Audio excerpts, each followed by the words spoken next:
I like don't even know where to look. This thing is so big. That's what she said.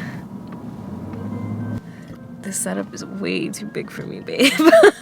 I'm struggling. If I start, you know, bodybuilding again, I can. Take some growth hormones. Yeah. Got Adam's apple and a deep voice. Nah. Soon we're gonna have the same voice. Our viewers won't be able to tell who's who when we're talking. Nah, I don't think even on steroids that my voice can get as deep as yours. I like my men's voices to be high pitched and squeaky. Well, like this? Do your squeaky voice again? What squeaky voice? This is how I talk. Resume is a heavyweight, yeah. Put it on my back, give me everything, yeah. I need everything. I need all of everything, yeah. So I had to drop Vanessa off. She's starting a new job and she had to go sign some paperwork and stuff like that.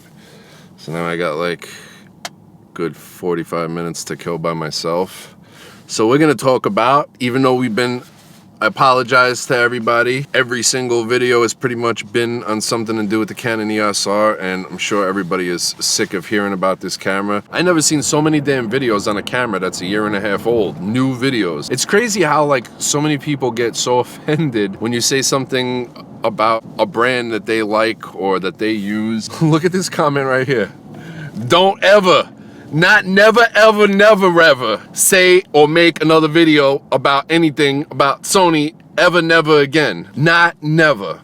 Not ever, never. Like, damn, bro. I sold enough cameras for Sony in the past. All I'm saying is that I enjoy using the Canon EOS R. All right, let's step out of this truck. Let's talk about my realistic wish list for the Canon EOS R2. Because we all know when it comes to wish lists, we can get a little stupid sometimes. Like, we're not gonna see 8K at 240 frames per second with triple pixel autofocus. So let's talk about my realistic wish list on what I expect and what I want out of Canon for the EOS R2. All right, so one of the first things, it's an easy one, it's a simple one. I think for a flagship camera, it's something we're all gonna expect, and that's at least 4K 60 frames per second with no 4K crop whatsoever on the Canon EOS R2. Now I noticed on the new 1DX Mark III, damn, I'm stuck.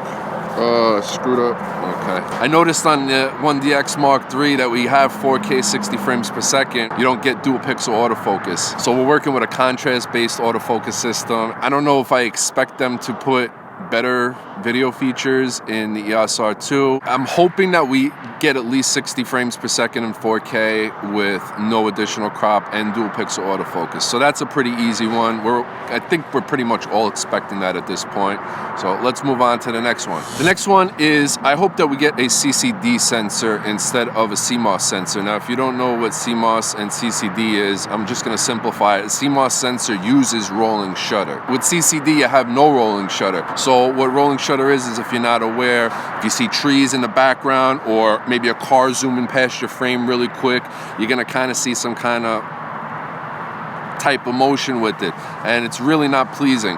Thankfully, the EOS R in 1080p, really you can't notice it. It's virtually no rolling shutter. There's a little bit, but it's almost impossible to notice unless you're really concentrating on it, and if it's just for YouTube, pretty much nobody's gonna notice. Now in 4K, the EOS R really suffers from rolling shutter, so I'd like to see them switch it up.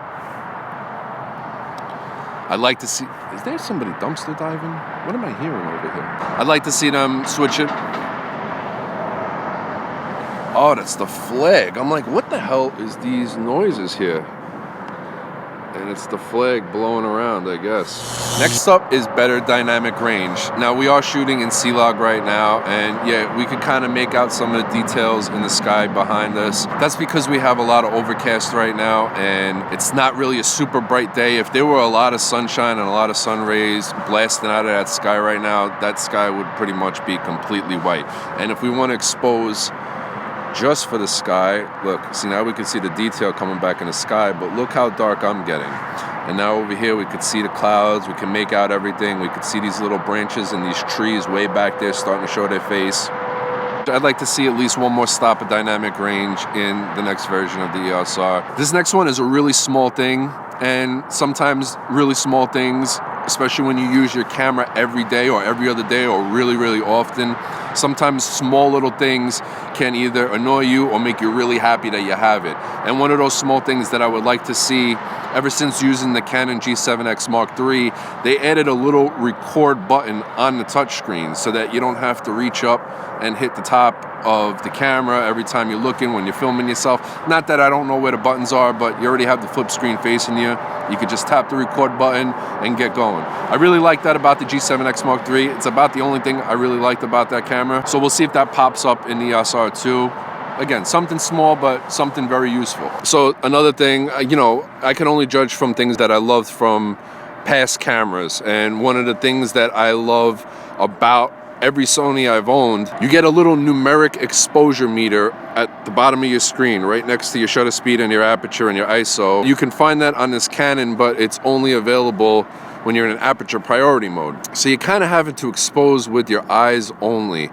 And that could be tricky. Even if you're very good at it, it could still be tricky. Sometimes one stop overexposed or one stop underexposed can look clear on your screen. So you get that numeric exposure meter when you're in aperture priority, but you don't get it in any other mode. So it would be nice to see that feature and not have to read a histogram while I'm trying to walk around and concentrate on my content and not my device. I told you guys this in the past. One thing I don't like to do when I'm filming or when I'm working on a project or when I'm working on a paid gig is worry about my gear. When you worry about your gear, you're not worried about your project at hand, and that could leave the door open for potential flaws and faults and just screwing something up. Which brings me to my next point while we're on this whole exposure compensation meter. I was talking about aperture priority. Two things that I really don't enjoy about using C-Log. Number one, when shooting in full manual, which is the only way you can use C-Log, at least on this camera, there is no auto ISO. And that's kind of a bummer, because when you're out filming in uncontrolled lighting conditions, you could walk and it'd be a bright sunny day and then a cloud passes over, or you walk under a tree that's really bushy and it blocks out the majority of the light. You want to be able to have your ISO just automatically adjust for you. As long as you can lock in your shutter speed and your aperture, you should be able to use auto ISO, and you can't do it with this camera while shooting in C-Log. And you also can't use aperture priority when shooting C-Log. Sometimes you just forget things. You might forget your ND filter at home, and guess what that means? Now what? I can't use C-Log? So if I've been shooting C-Log all day and then I go stop home and do something and I happen to forget my ND filter and I don't want to turn and run back home, sometimes you have to use aperture priority in a jam. And if you do that and you film C-Log the entire day and then you want to shoot one or two more clips in aperture priority because you screwed up and forgot something, now you have to film it in a regular color profile, like neutral or just normal. Not really feeling that. We should be able to have aperture priority and auto exposure when using C-Log. Now I gotta come get her. Let's talk and drive. All right, another one is something that Canon confirmed. They've said it with their own mouths that we will be seeing IBIS in all their future cameras, but we don't know when that starts. Like, when does that start taking place? All I could say is that I'm gonna punch her in the teeth, right in her teeth, right in her pretty smile. She's gonna get a knuckle sandwich. I don't exactly know when the IBIS is gonna take place. And if you've seen any of my last videos on this camera, you know that I'm actually really quite fond of the EIS that this camera provides, especially when pairing it up with a lens that has image stabilization. I really have no problem with it, but can you imagine what those two features, a stabilized lens, really good EIS, and then actual internal IBIS will do when all combined together? This is my prediction right now. As soon as Canon puts in actual IBIS, built-in physical IBIS into their cameras, I think it's gonna have the best. I think Canon is going to be the new industry leader in mirrorless cameras when it comes to image stabilization. That's just my opinion, and their mount is pretty big.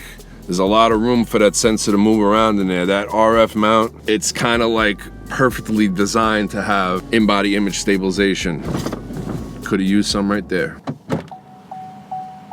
Did I say you can record this? Well, hello there. I banged out a video real quick. Did you? A whole video? Whole video. In the fucking 15 minutes that I was I'm a gone? seasoned vet, baby. I talked about my realistic wish list for the Canon EOS R Mark II. Like what you would like to see on it? Yeah, but a realistic wish list. Yeah. Look. Can't be asking for too much like you always do. Move your head back. When was the last time you seen one of those bad boys right there? An actual payphone. It don't work though, I tried. I actually tried on that payphone. I went to the pet store right there and then I saw it and I was amazed. It's like spotting a freaking unicorn. It's not like spotting a unicorn. It kind of is. They don't even exist anymore. You know no life of what it was like. You know no life of what it was like to deal with payphones. Do you know how exciting that would be to see a unicorn? You're sitting right next to one, baby. Babe, can we go to the smoothie spot? Can we go to the smoothie spot? So I just signed out with Vanessa in the car. She just ran inside to get us smoothies, and I realized that for some reason I had no audio. I don't know what happened. Maybe I hit the power button on the microphone. Maybe the microphone died. So instead of redoing it and saying goodbye and signing out again, I'm just gonna do a little voiceover. I'll fill in Vanessa's voice as well as my own, and we'll just go over exactly what was said. This was exactly what was said. Thumbs up if you like this video. If you are not yet subscribed. You are the hottest guy ever. No. Yes, you are, babe. You really are. So hot. Like, so hot. You're so hot right now. Just subscribe. Enjoy your day, your night, and tomorrow morning. So You look hot even when you say salute. Resume is a heavyweight, yeah. Put it on my back, give me everything, yeah. I need everything, I need all of everything.